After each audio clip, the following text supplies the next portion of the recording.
What if intelligence wasn't a blessing but a curse? What if the very thing we admire, worship, and chase after, the sharp mind, the critical thinker, the deep observer, wasn't a path to freedom, but a gateway to suffering? Throughout history, some of the most brilliant minds have been haunted by an invisible sickness. Friedrich Nietzsche, whose philosophy shook the foundations of morality, spent his final years in a state of madness, whispering to horses in the streets of Turin. David Foster Wallace, lauded for his intellectual depth, ended his life by suicide, leaving behind pages of brilliance wrapped in existential despair. Virginia Woolf, whose words painted the fragile beauty of the inner world, filled her pockets with stones and walked into a river. Alan Turing, the genius who cracked the Nazi codes, was chemically castrated by the state and died alone, misunderstood by the society he helped save. What connects these minds isn't just genius. It's a pattern of suffering, a strange, persistent echo of despair that haunts the intelligent. But why? We often assume that intelligence grants clarity, and clarity leads to peace. But what if it's the opposite? What if the clearer you see the world, the more disillusioned you become? What if intelligence isn't an escape from suffering, but a magnifying glass that makes it unbearable? Smart people don't just think more, they see more. They detect the cracks beneath the surface, the lies we tell ourselves, the masks people wear, the futility behind the rituals. While others can swim in the shallow comfort of convention, the intelligent drown in depth, and in that depth, they often find not truth but a void. Carl Jung, the Swiss psychoanalyst and former disciple of Freud, dedicated much of his life to understanding this paradox. He didn't believe the mind could be healed by simply treating symptoms. He wasn't satisfied with labeling people neurotic and prescribing pills. Jung believed that suffering, especially among the intelligent, was a signal, a message, not something to be silenced, but something to be translated. Jung saw the mind not as a machine, but as a landscape, a vast, mysterious terrain with dark forests and hidden caves. And at the center of that terrain was the self, not the ego, we, present to the world, but the deeper self we often run from. Intelligence, Jung believed, is not just rational, it's deeply entangled with the unconscious. And when that unconscious is ignored, when the intelligent build their lives only around logic, reason, and success, they risk becoming divided, fragmented, lost in their own mind. He called this fragmentation the divided self, a life where the intellect shines, but the soul remains in shadow. And the more we ignore that shadow, the more it grows teeth. The question isn't just why are smart people miserable. The question is, what are they seeing that others can't? Perhaps they see the artificiality of social roles, the emptiness of constant productivity, the absurdity of chasing perfection in an imperfect world. And perhaps they carry this vision like a weight, a burden they can't put down, but also can't explain. This is not a flaw. It's not weakness. It's not brokeness. It's the price of awareness. And yet, what if this suffering wasn't a dead end?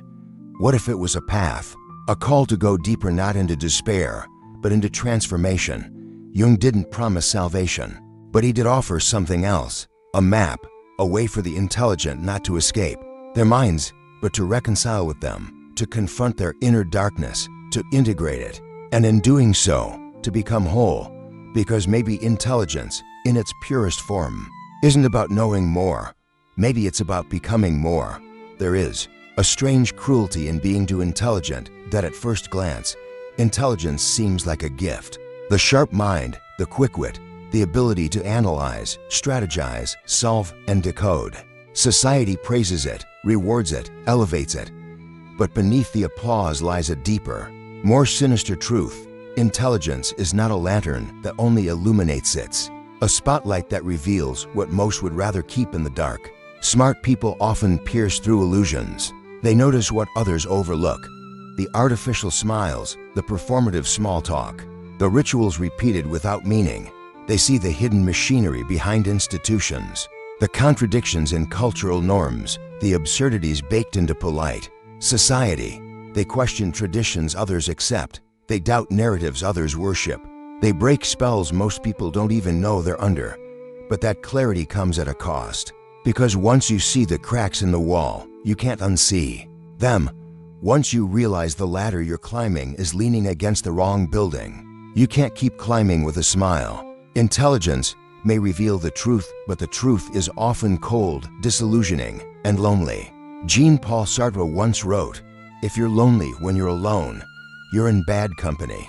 But for the hyper-intelligent, loneliness isn't just the absence of people, it's the absence of resonance. A gnawing sense that no one else sees what you see. Or if they do, they don't want to talk about it. There's a name for this internal fracture, the burden of perception. The burden of perception is not about knowing everything. It's about sensing too much, feeling too deeply, noticing patterns that others filter out.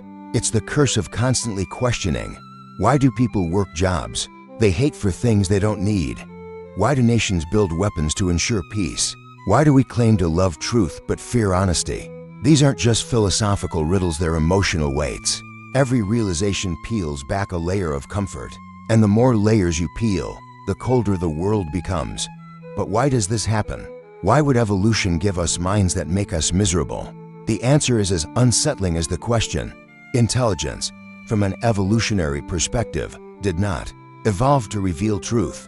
It evolved to enhance survival, to manipulate, to deceive, to solve problems fast enough to reproduce. In nature, being correct doesn't matter if it slows you down. What matters is being adaptive, useful, strategic. This is why our brains are filled with cognitive biases: confirmation bias, optimism bias, tribal bias. These aren't glitches, they're features. They shield us from paralysis, from despair, from the kind of brutal objectivity that would make action impossible. But highly intelligent individuals often override these filters. Their minds don't stop at good enough. They chase accuracy. They dissect assumptions. They hunger for understanding. But that hunger can become starvation when it finds no nourishing truth, only emptiness. Camus called this the absurd, the conflict between our search for meaning and the universe's silence. Intelligence heightens that conflict. It gives you the tools to ask the hardest questions and often no satisfying answers. What happens when a person builds a mind capable of seeing everything, but lives in a world that values fitting in? Overthinking critically, they begin to fracture.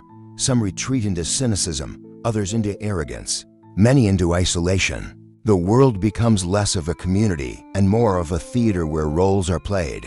But nothing feels real. You see this fracture in the stories of countless thinkers. Arthur Schopenhauer, who concluded that human existence was little more than a tragic error. Emile Cioran, who claimed the only honest emotion was despair. Even Albert Einstein, the icon of genius, once said, "It is strange to be known so universally and yet to be so lonely." And yet, this isn't about nihilism. It's about navigating the space between knowledge and meaning, between seeing too much and still choosing to live. The burden of perception is not inherently a death sentence, but it is a kind of exile. You are exiled from comfort, from convention, from the false security of simplicity. To be highly intelligent is to live in a state of friction between what is and what ought to be, between how things appear and how they really are. It's a mind that's constantly whispering, "There's more," but rarely finds anyone willing to explore that more with them. That's why so many intelligent people feel disconnected. It's not superiority, it's sensitivity. They're not looking down on others. They're just struggling to find footing in a world that often feels shallow, rushed, or blindly obedient. There's a story about a man who became obsessed with seeing the truth of everything. He began to see people as fragile animals driven by impulse. He saw politics as theater, religion as narrative control, love as biochemical transaction. Eventually, he stopped speaking, not because he had nothing to say, but because he believed no one would want to hear it. And yet, this isn't the end of the story. The paradox of intelligence is that it can isolate, but it can also illuminate. It can crush the spirit, but also awaken it. The same perception that reveals the horror can also reveal the beauty, the tragedy of a falling leaf, the silent kindness of a stranger, the poetry hidden in chaos. To carry the burden of perception is to walk a narrow path, but perhaps it's not a curse, it's a calling, not to give up on the world, but to help it see itself more clearly, not to drown in disillusionment, but to transform it into insight.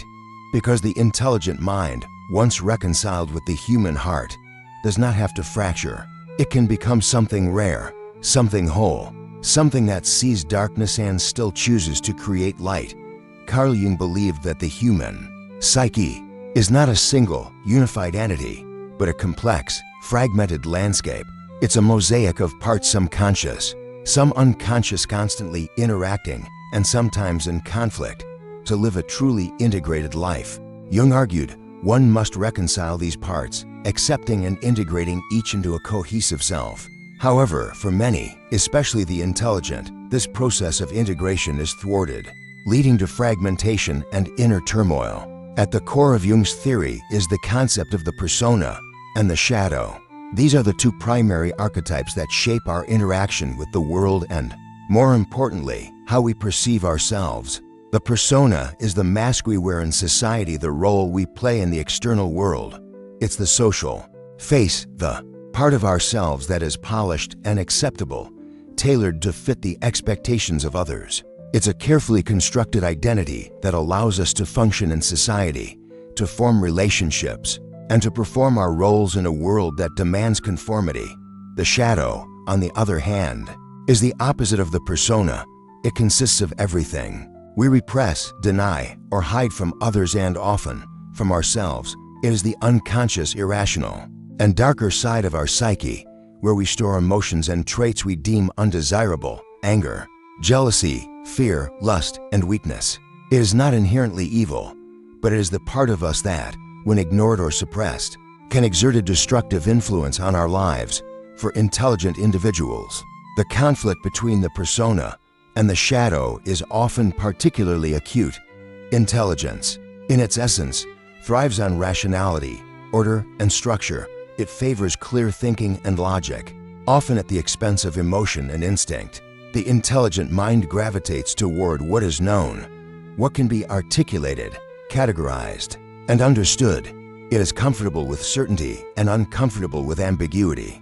But in this relentless pursuit of reason and clarity, intelligent people often ignore or suppress the more irrational, chaotic parts of their psyche, what Jung called the shadow, the emotional, instinctual, and unconscious forces that lie buried beneath the surface. Over time, this creates a dangerous imbalance.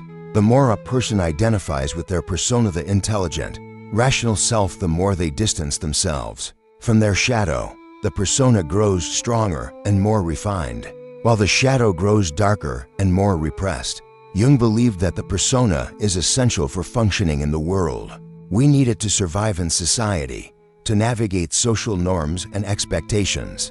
But the problem arises when we over-identify with the persona, when we become so entangled with the mask we wear that we lose touch with the deeper aspects of ourselves. The persona becomes a prison, and we become trapped within it, losing sight of the fullness of our being.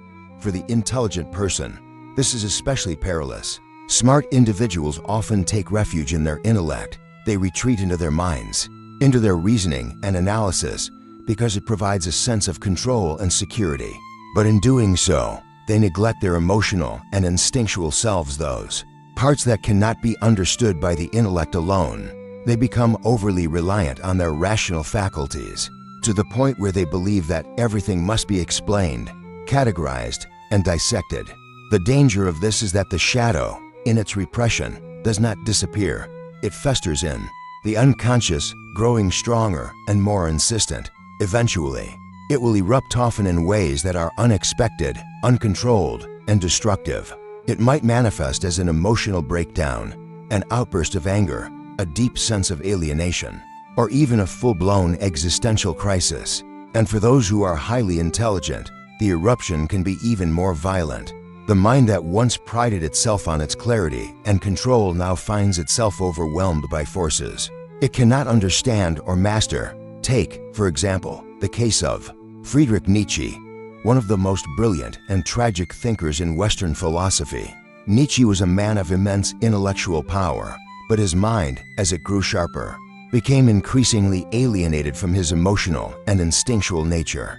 Nietzsche famously declared, "God is dead," and in doing so, he not only rejected traditional religious and moral values, but also expressed the profound nihilism that would later overtake him. In his later years, Nietzsche's breakdown was swift and devastating. He descended into madness, unable to reconcile the intellectual clarity he had sought with the deeper emotional and existential despair he had buried. Nietzsche's shadow was not just a personal matter, it was part of his larger intellectual struggle. By severing ties with the religious and moral systems that had once provided meaning to his life, Nietzsche stripped himself of his persona, leaving him vulnerable to the overwhelming weight of his unconscious, his ideas, which sought to transcend conventional values, ultimately led him into a tragic confrontation with the darker aspects of his own psyche. Goethe, another towering intellect whom Jung studied, faced a similar struggle. Goethe was a man of great achievement, a polymath whose works span literature, science, and philosophy. Yet, like Nietzsche, Goethe's intellectual brilliance masked a deep inner conflict. His persona was that of a public figure, refined, cultured, and intelligent, but beneath this surface, Goethe struggled with the irrational and emotional forces within himself. He had a complex relationship with his own sexuality, and his emotional turmoil often spilled over into his writing. His work, particularly in Faust, reflects his ongoing battle with the shadow, the internal forces that sought to destroy or redeem him. Both Nietzsche and Goethe serve as case studies in the dangers of intellectual over-identification. They represent the intellectuals who lived primarily in their heads, who sought meaning and control through reason, but ultimately found themselves undone by the forces they ignored. Their stories show us that intelligence, while a powerful tool, can also become a prison when it is allowed to dominate the psyche. Without any balance from the unconscious, Jung's message is clear: intelligence must be integrated with the unconscious. The shadow cannot be ignored. It must be acknowledged and integrated into the self. Only through this process of integration, what Jung called individuation, can a person become whole. Individuation is the path to reconciliation between the persona and the shadow, the rational and the irrational, the conscious and the unconscious. For the highly intelligent, this process can be especially difficult. Their minds may resist the irrational, the emotional, the chaotic, but without engaging with the shadow, the intelligent mind risks becoming a tyrant. Disconnected from the richness of the human experience, it becomes a mind that can explain everything, but understands nothing. Jung's diagnosis is not a simple one. It's not about intellectual failure.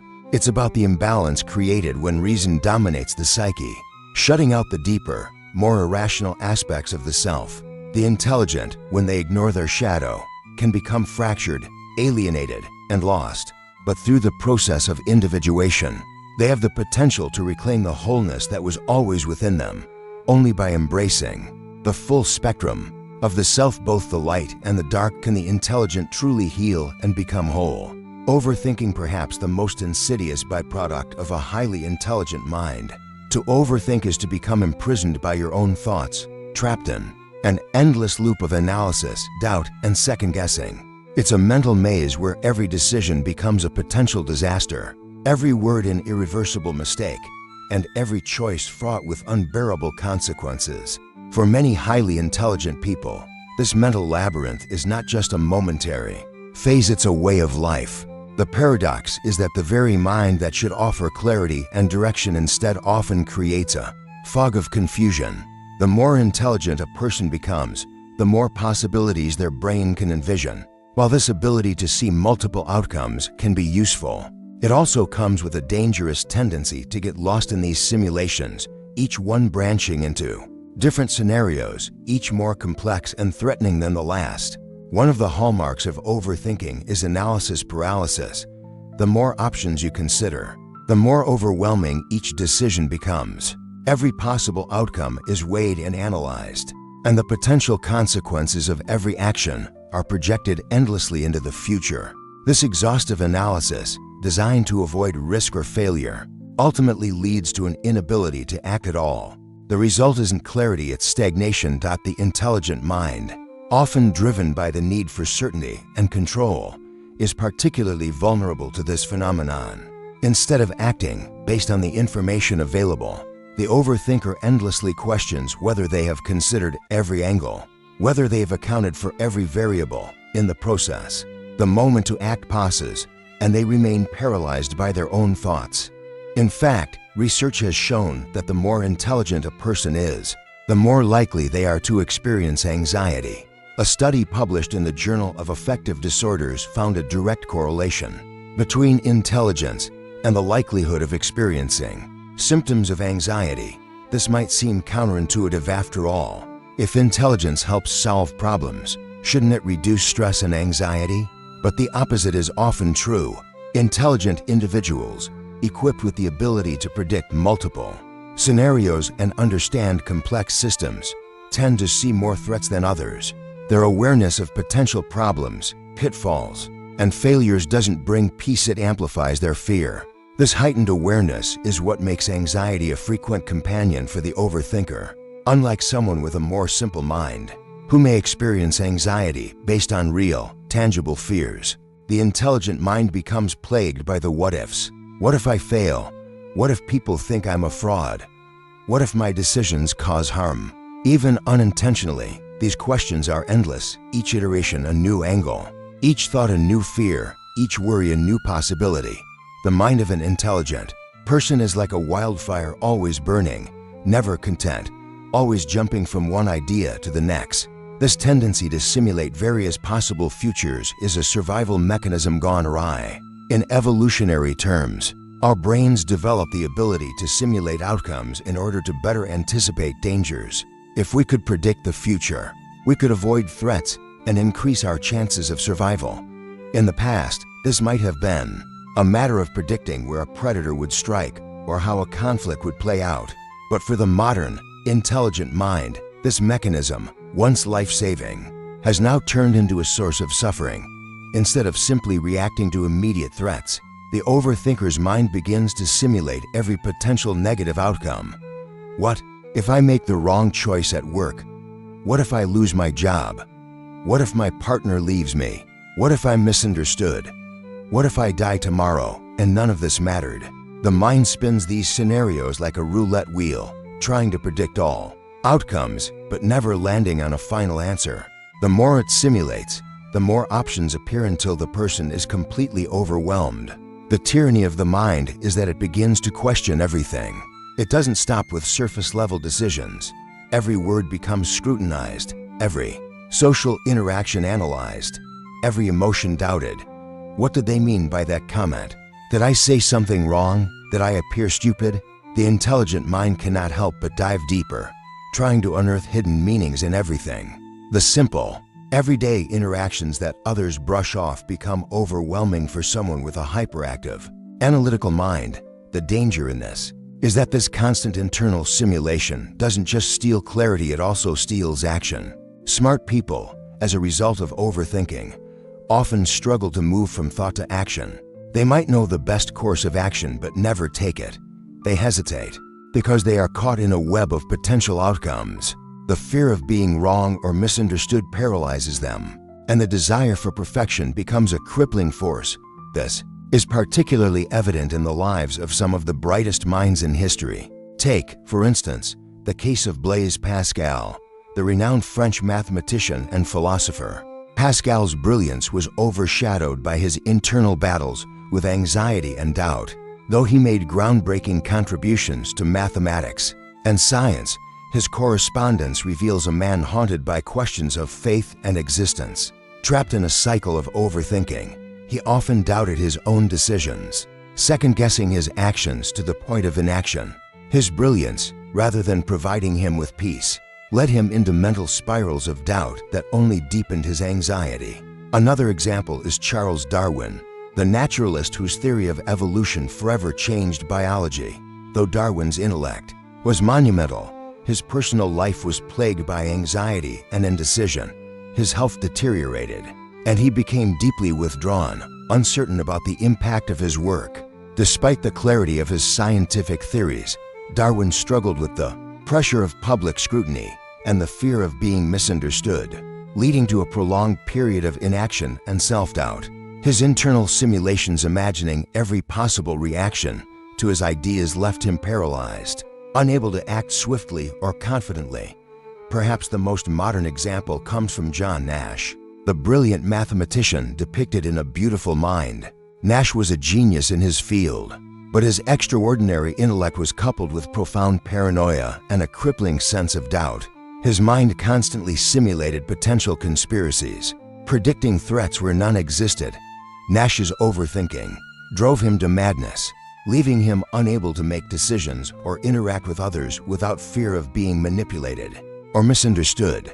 Despite his genius, the mind that could see patterns and equations others couldn't decipher became his own worst enemy. These examples serve as a poignant reminder that intelligence, when coupled with overthinking, can become a double-edged sword. The mind that is meant to enhance our understanding of the world can, without balance, trap us in a world of never-ending simulations and unending doubt. Overthinking doesn't just paralyze, it disconnects. It creates a chasm between the intellect and reality. The more the mind simulates, the further it drifts from action, from certainty, from living fully in the present moment. And the more the intelligent mind tries to control, the more it spirals into chaos. It becomes enslaved to its own capacity to predict, analyze, and anticipate, never reaching the peace that comes from accepting the unknown. The only true antidote to overthinking, then, might not be more analysis but the courage to act, to embrace uncertainty, and to trust that some things simply cannot be predicted. Intelligence, with all its gifts, often comes at a cost: alienation. The more a person understands about the world, the more they often realize how deeply they do not belong in it. The very act of seeing beyond the surface can create a sense of profound isolation, where the individual becomes acutely aware of their distance from the masses. This phenomenon isn't just about being alone. It's about being a quiet observer of society's rituals, unable or unwilling to participate in the collective dance. For many highly intelligent people, this feeling of being an outsider starts early, often in high school or even earlier. The typical school environment, with its emphasis on conformity, popularity, and social norms, is a breeding ground for alienation.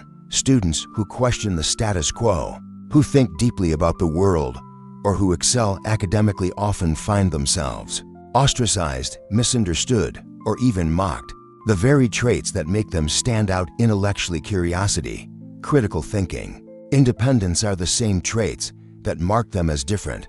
They become the outcasts, the eccentrics, the ones who are labeled weird or difficult. This is the social cost of being too aware. Intelligence, particularly when it transcends conventional thinking, makes people more sensitive to the flaws and contradictions of the world around them. They see the cracks in the social fabric: hypocrisy, mediocrity, and the absurdity of mass behavior. The more they understand, the less they feel they can connect with those who seem content to live within the narrow confines of societal norms. The more they observe, the more they sense the emptiness of it all, and this sense of alienation grows deeper. They are aware of the world in ways others aren't, but this awareness doesn't bring connection, it brings loneliness. The feeling of not fitting in isn't just about being socially excluded, it's about existential disconnection.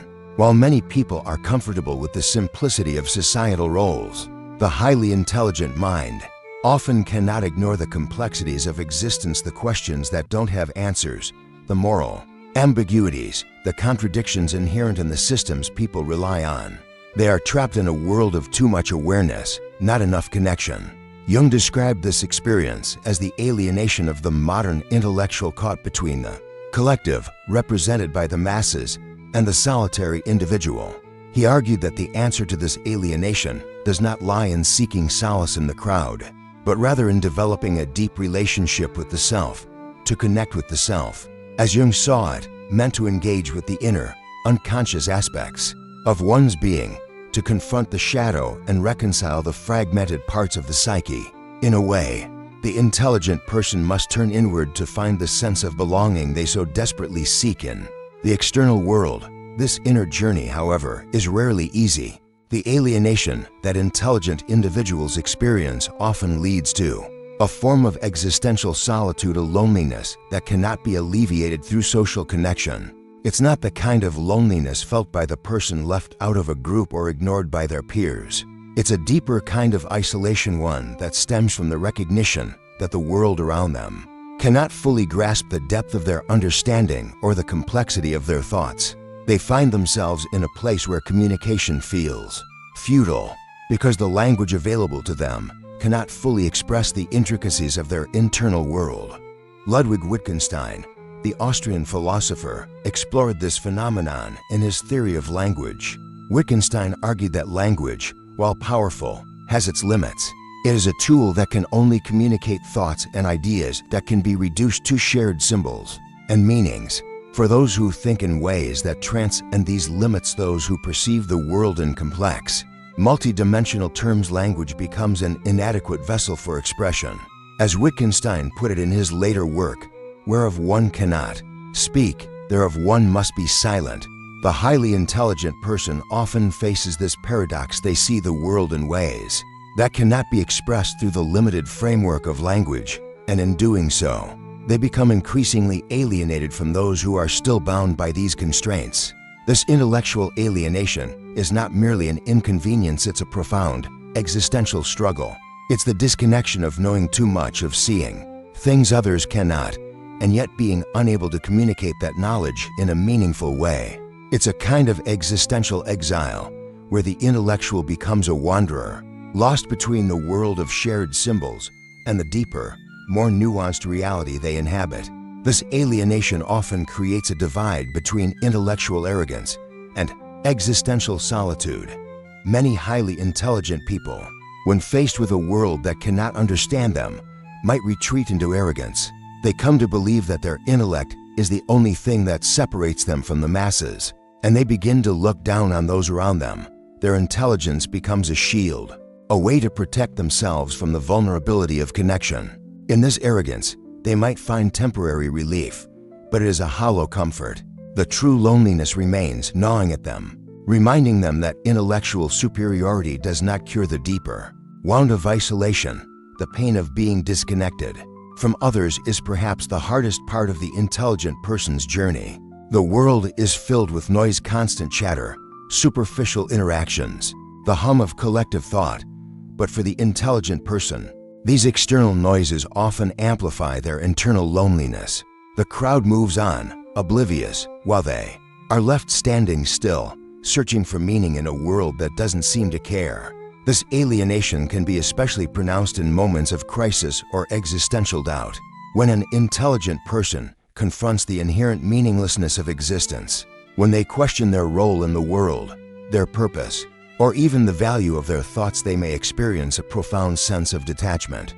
It's as if the world around them is a stage play, and they are simply a spectator, unable to engage in the drama. They may try to connect, but the deeper they search for understanding, the more elusive it becomes.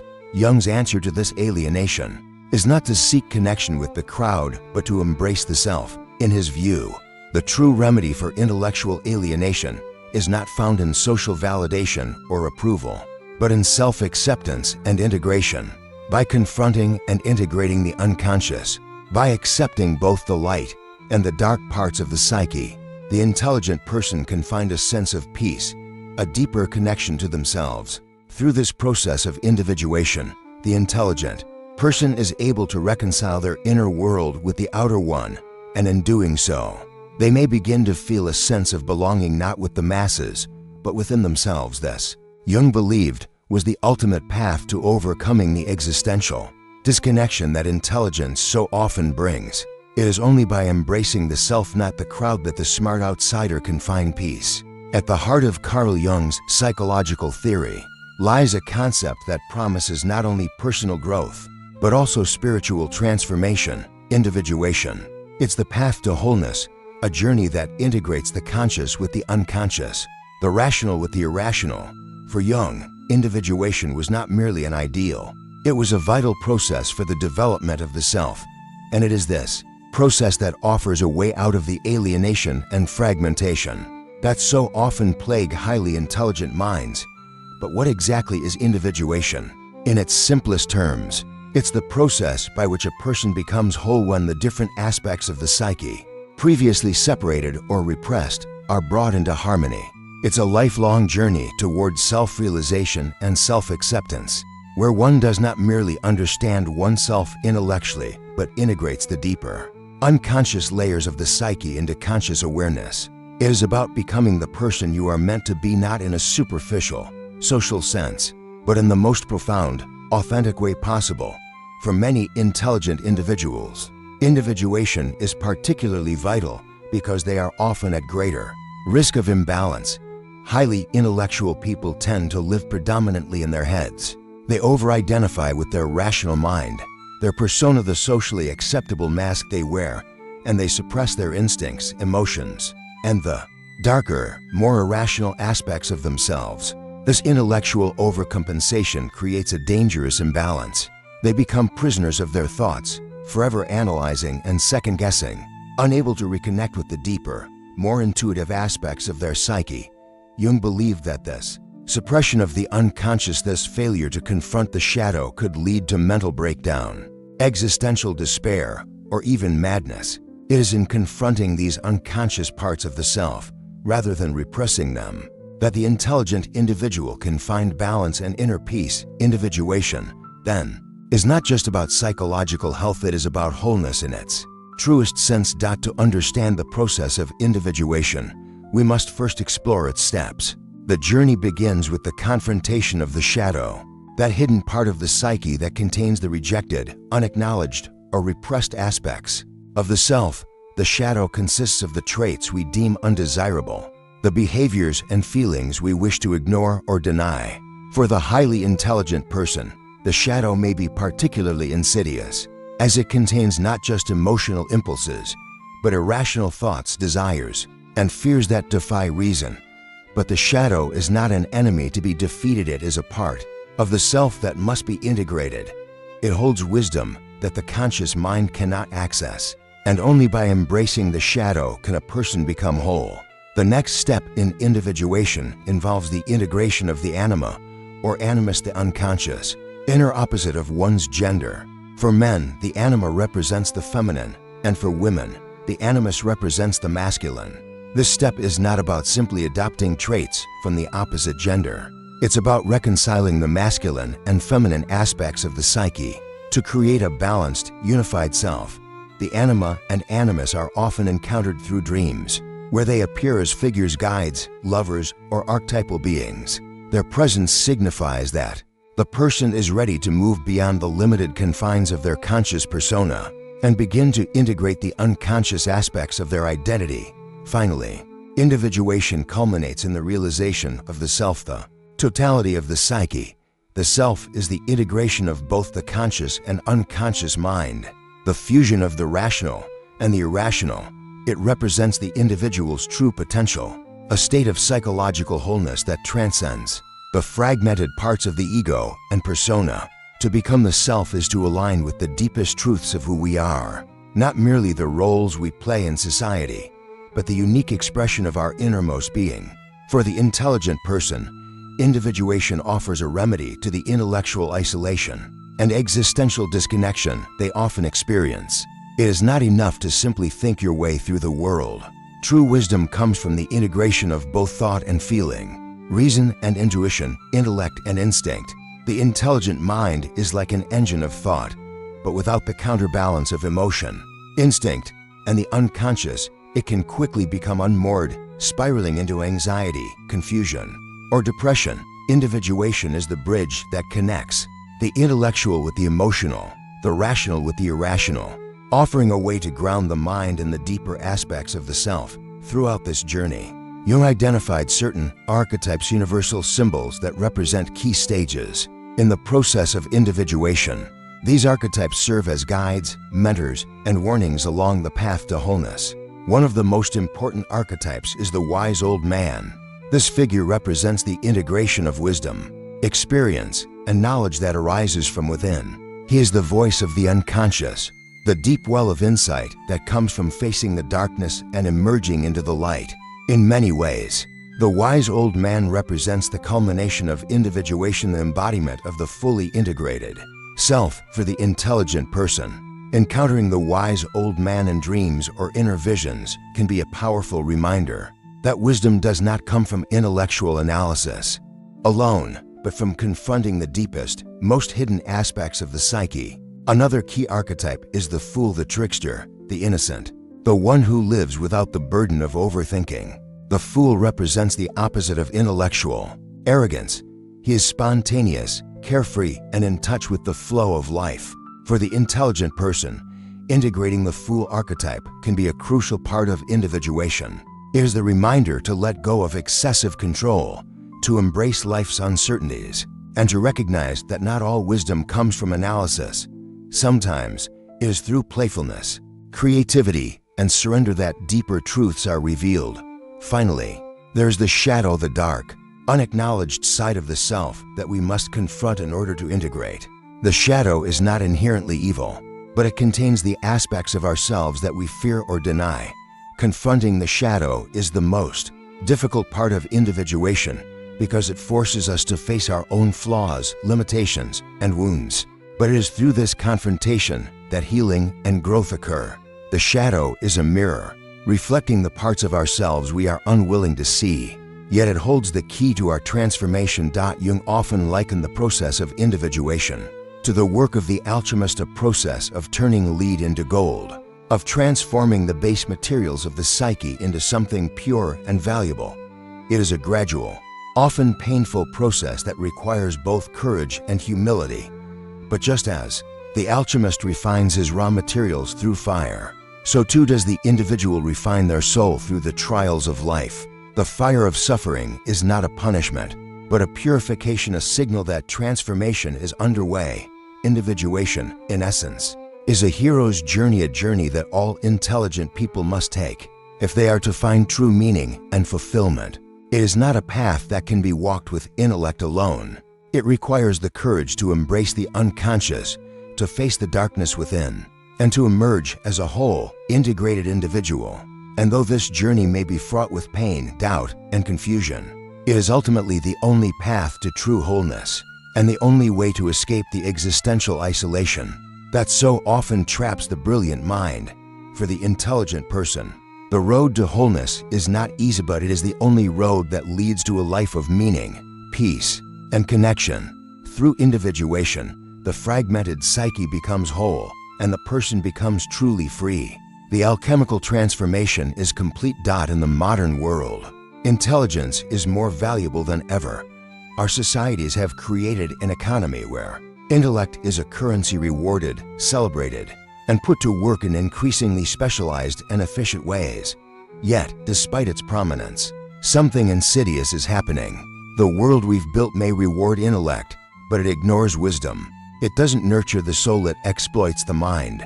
Intelligence is no longer a tool for personal growth or meaningful contribution to society, but a mechanism of hyperproductivity, hyperanxiety, and burnout. We live in an age where technocrats, coders, and intellectuals are often reduced to cogs in the machine. These are the thinkers who shape our technological landscape, the engineers behind the devices that permeate our lives, the scientists who unlock the secrets of the universe, the data analysts who predict our behavior. They are revered for their cognitive prowess, yet they are often left isolated and disillusioned. Despite their brilliance, many of them experience profound exhaustion, emotional detachment, and a sense of purposelessness. This phenomenon is not an accident. It's the result of a society that values productivity above all else. In the relentless quest for efficiency and growth, intelligent individuals are pushed to their limits. They are expected to constantly churn out ideas, solve problems, and innovate, without the time or space to reflect, reconnect with themselves, or consider the broader moral implications of their work.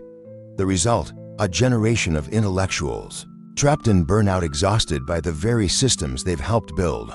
But this isn't just about overwork. It's about a deeper issue, the commodification of intellect. In a capitalist society, intelligence is seen as a resource to be extracted, utilized, and sold. The mind becomes a machine designed to be productive, efficient, and ultimately disposable. The personal, emotional, and spiritual dimensions of the intellect are relegated to the background as companies, governments, and systems prioritize output over the well-being of the individual. The soul is neglected, and in its place, the mind becomes a tool for constant achievement, constant striving, and constant performance. Jung, in his warnings about the future, was prescient. He recognized the danger of a society that divorced intellect from soul.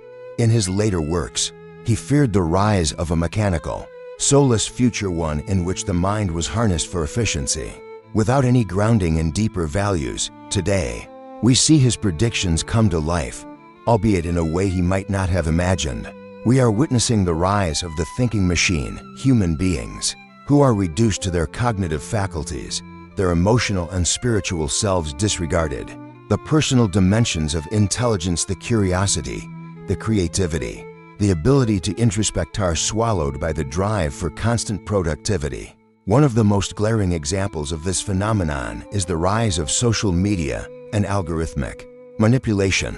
Social media platforms, driven by profit and engagement, have turned human cognition into a tool for profit. Algorithms are designed to capture attention, to hook users, to keep them scrolling endlessly, feeding them a continuous stream of content tailored to their preferences. The smarter we become at interacting with these systems, the more adept we are at navigating this digital landscape, the more we become slaves to the machine. Our minds, once tools for personal growth and reflection, are now optimized for consumption, engagement, and distraction. This manipulation of intelligence goes beyond the digital realm. The modern world has created an environment where the intellect is valued only for its ability to serve the capitalist machine, the drive for innovation, for efficiency, for constant progress. These are the ideals that define our society. But in pursuing these goals, we often forget the deeper, more human questions. What is the purpose of this progress? What do we lose in the pursuit of endless achievement? Jung's insights are more relevant than ever. In a world that seeks to turn us into thinking machines, to maximize our cognitive output, without concern for our emotional or spiritual well-being, we risk losing the very thing that makes us human, our capacity for wisdom, reflection, and moral consideration. The drive for intellect without soul leads us down a dangerous path. It turns us into disconnected, anxious, and ultimately empty individuals, trapped in a cycle of overthinking, productivity, and burnout. The danger lies not just in the overwork of the intelligent, but in the erosion of what makes us truly intelligent. To be truly intelligent is not merely to be productive or efficient, it is to be able to question, to reflect, to see beyond the surface.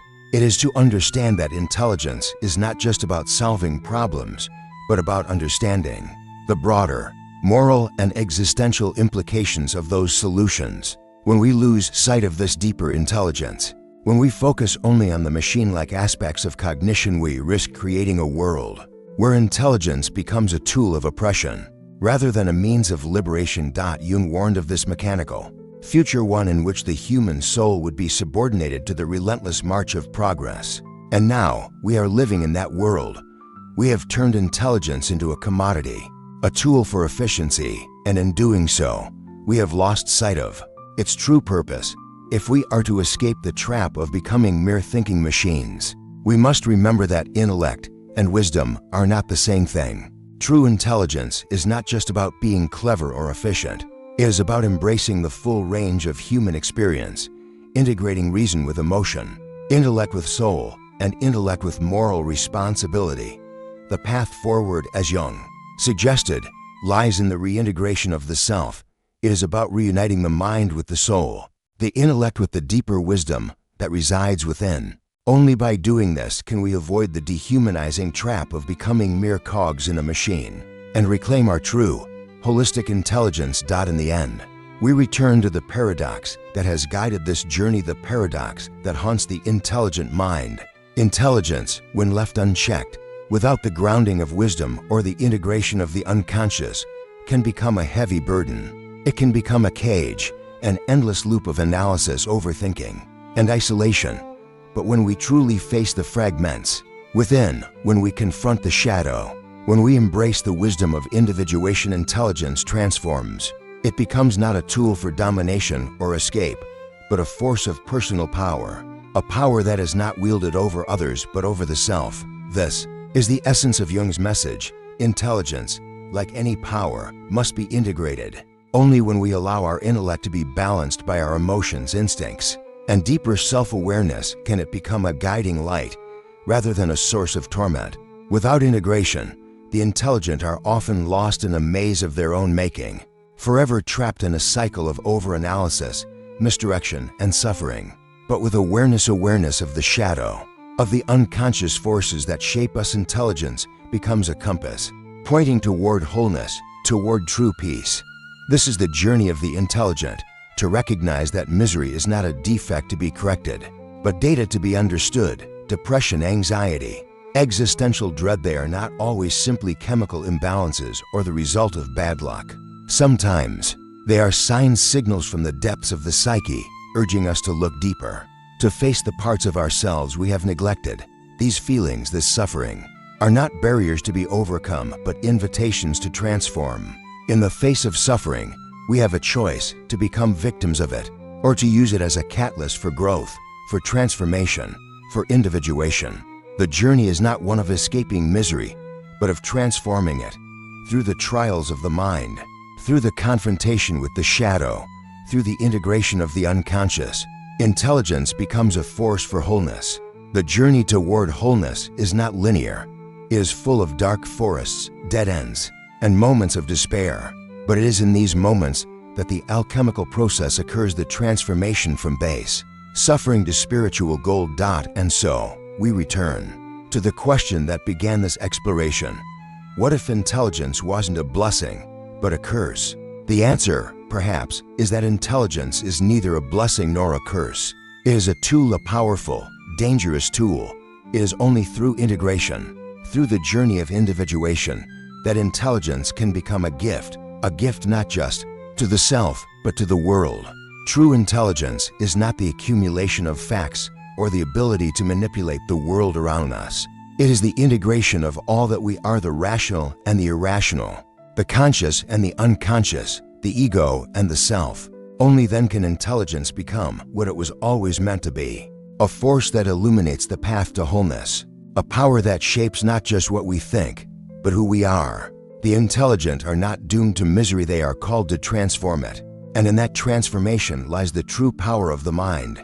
To embrace intelligence is to embrace the full spectrum of human experience, to find wholeness, to find peace.